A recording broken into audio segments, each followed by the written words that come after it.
Hi, I'm Hayden, who has a video on TikTok with over 100,000 views for some reason, and welcome back to the movie I want to talk about. The show that listens to peer pressure and the demands of a close friend who's been begging for this episode for over a year. Hey, I always do the intros, alright?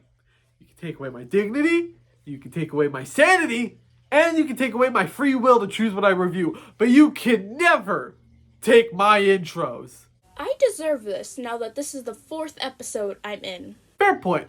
Promises can be a real bitch, especially when you promise an autistic person over a year ago whose special interest is just one fucking movie that when you made your new movie review show, you would review said film for a Christmas episode since you had already come up with an idea for a Christmas episode of your previous movie review show.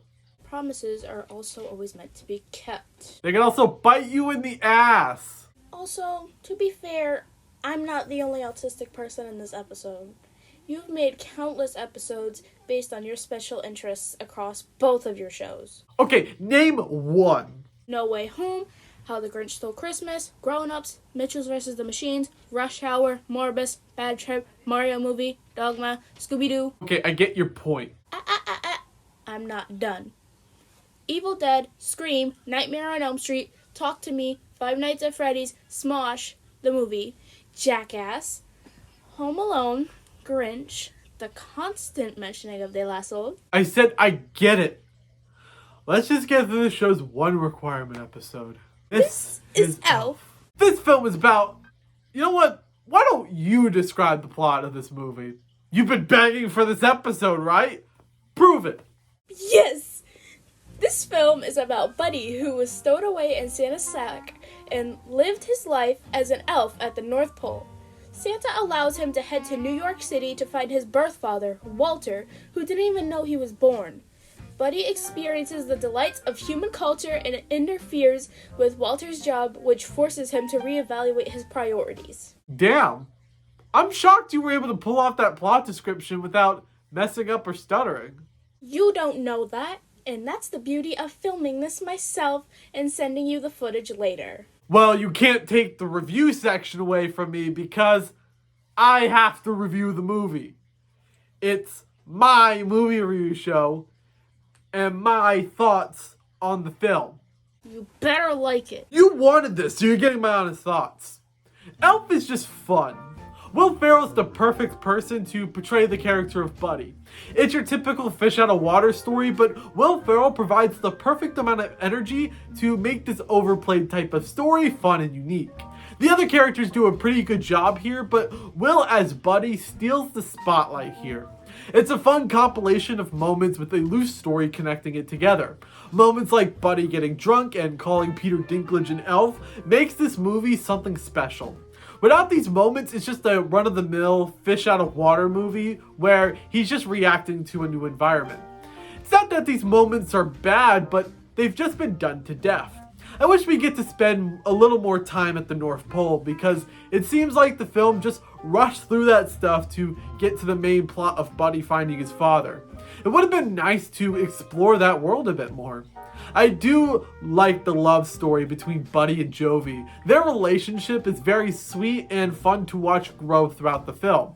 The ending is very sweet, even if you can tell exactly what will happen in it. This film's story is predictable, but it still ends up being fun thanks to its wonderful cast and sweet message.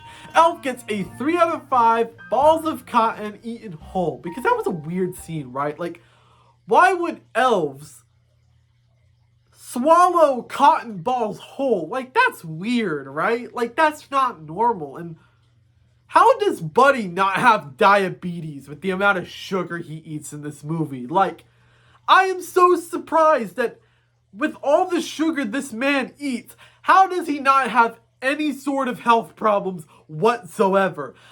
I don't eat as much sugar as him. And I have health problems. What do you mean you're giving it a 3 out of 5? A 3 out of 5 isn't even a bad score if you think about it. Elf deserves a 5 out of 5. There's nothing wrong with the movie whatsoever.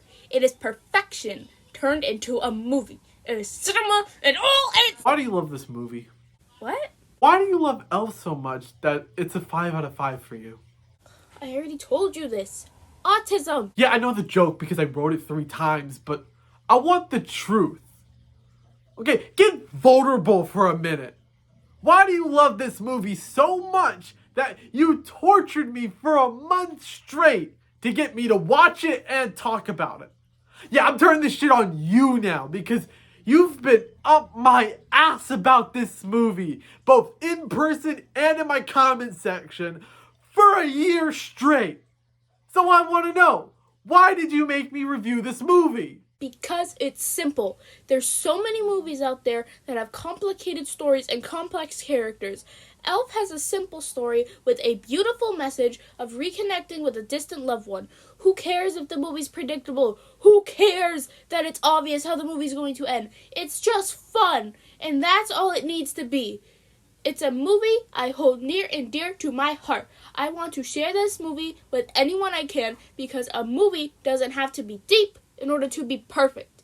That's why I share this film with people, because I want to share this part of myself with people I love.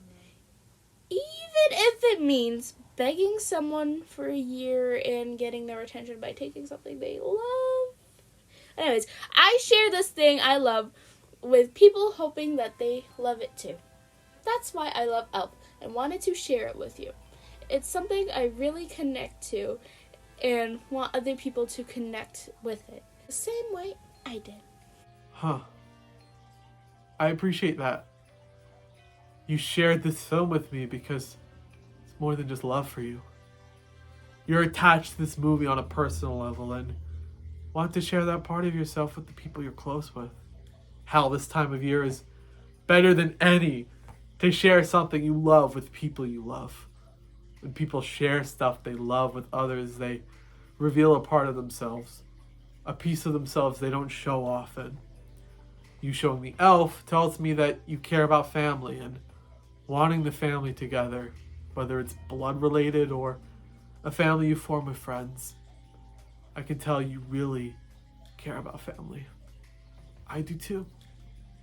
I was born with an incredible family, and over this past year, I found a group of friends that I consider family. Both families I don't want to lose. I'm sorry. I'm sorry I avoided this film for so long. Sorry for not reviewing this film last year. You were trying to send me something I really needed to hear, and I appreciate that. I appreciate you.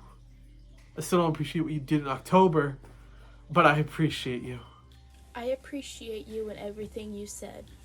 Is there anything you really connect with? Rocket Raccoon. Really? The talking raccoon from the Guardians of the Galaxy? Yes. He's someone who didn't really have a lot of friends growing up and went through hard times. He then found a group of people that became family to him. They helped contribute to Rocket finding himself and his purpose. They helped Rocket become the best version of himself. The version of himself he was always meant to be. The impact that family had on Rocket will be there for the rest of his life. Thanks for putting me through this experience, even if October was hell.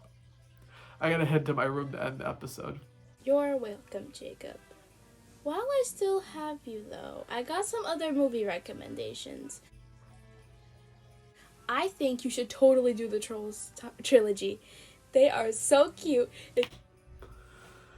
That was surprisingly sweet for a movie review show that had a dream episode and weird characters like a demon named Eddie and an old wizard from the future that's only mentioned and not shown. I think I'm going to take a week off from the show. This whole experience with Hayden reminded me that I need to spend time with my family this holiday season. Also, I've been doing this show for 21 weeks in a row without stopping, so I think I deserve at least a week off. I really want to take this time to thank you guys. I never thought that uploading that first episode of Eminem would allow me to create a weekly show where I get to review movies and express myself creatively. The support is small, but any support motivates me to keep going. Thanks for proving to me that people actually give a shit about what I make and what I have to say about movies and finding my dumb jokes funny. I also want to thank my incredible friends for finding the time to be a part of these episodes. None of this would have been possible without you guys, and I want to do stuff like this more often. I wish you all a Merry Christmas, a Happy Holidays, and a wonderful New Year. I'm going to celebrate this season with the people I care about most. My mom, stepdad, and sister for putting up with this shit and supporting me every step of the way. So in the great words of Tim Curry, I love you. Thanks for watching, and I'll see you in 2 weeks.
Up my ass for a year.